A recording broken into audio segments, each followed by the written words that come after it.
रामकृष्ण हरी. सखा श्रीहरी यात्रा कंपनी अकोला च्या वतीने आपल्या सगळ्यांना रामकृष्ण हरी. आपण ही जी तीर्थयात्रा आहे गेल्या 2000 म्हणजे जवळपास 12 पासून आपण ही तीर्थयात्रा काढतो आहोत आणि या मागच्या काही वर्षामध्ये वर्षाला 2 ते 3 तीर्थयात्रेला आपण जात असतो.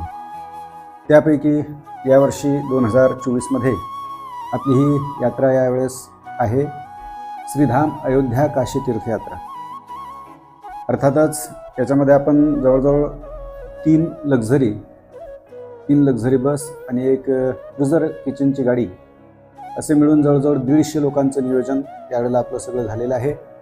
आपण आता सगळेजण या जी सगळ्यांना उत्कंठा होती की बा जे नवीन राम मंदिर झालेलं आहे, रामलला जिथे विराजमान झालेले आहेत ते अयोध्या पाहावी आणि प्रत्येकाच्या जीवनाचं असं असतं की बा एकदा जीवनाची काशी घडावी, त्या उद्देशाने हा टूर आणि या उद्देशाने हे सगळे लोक जमलेले आहेत. आता आपण श्री राजराजेश्वराच्या या पावन नगरीमध्ये अकोला नगरीमध्ये आपण आहोत.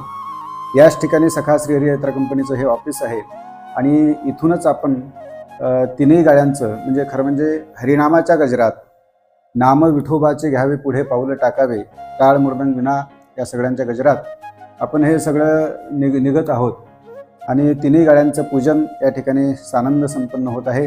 अर्थात सगळे वारकरी मंडळी आहे, भाविक भक्त आहेत, यांच्याच हातून ही सगळी पूजा या ठिकाणी संपन्न होत आहे. तिन्ही गाड्यांचं पूजन आता झालेलं आहे. आता आपण प्रस्थान करत आहोत श्री क्षेत्र मुक्ताईनगरला.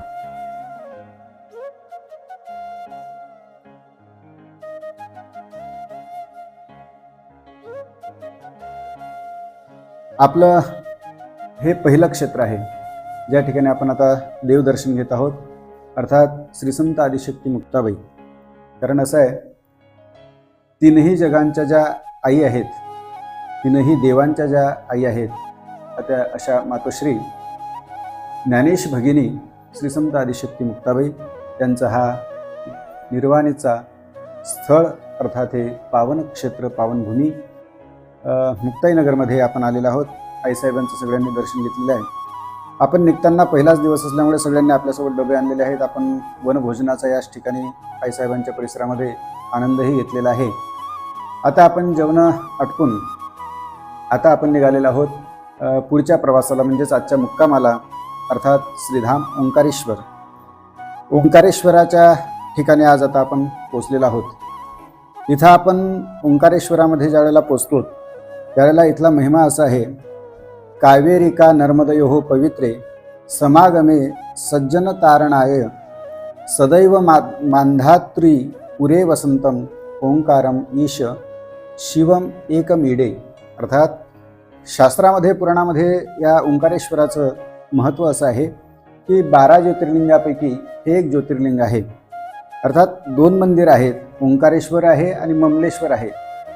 आणि आपण सगळे भाविक लोक 150 लोक या ठिकाणी सर्वप्रथम नर्मदा नदीचं स्नान, खरं म्हणजे इथं संगम आहे कावेरी नदी आणि नर्मदा नदीचा, आणि त्या संगमाच्या जवळ अर्थात ओंकारेश्वर मंदिराच्या जवळ आपण आता सगळ्यांनी नर्मदा नदीचा स्नानाचा लाभ घेतलेला आहे. सगळ्यांनी या पवित्र तीर्थामध्ये या नर्मदा नदीमध्ये स्नान केलेलं आहे.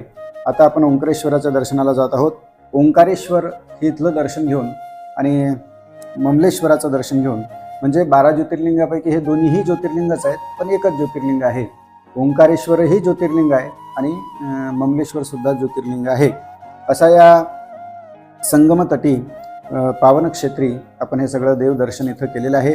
सगळ्यांनी इथं जेवणाचा लाभ घेतलेला आहे आणि इथून आता आपण इथं म्हणजे ओंकारेश्वरमध्ये आपण भव्य अशी आणि प्रशस्त जी वास्तू आहे आदिवासी समाज धर्मशाळेची, या वास्तूमध्ये एक पूर्ण बिल्डिंग आपण सगळ्या यात्रेकरूंसाठी बुकिंग केलेली होती. सगळ्यांना प्रशस्त अशा रूम आणि संडास बाथरूम सहित सगळी व्यवस्था करून हा सगळा मुक्काम करून आता आपण पुढच्या प्रवासाला म्हणजेच श्रीधाम उज्जैन या क्षेत्री पोहोचणार आहोत. भेटूयात उज्जैनला.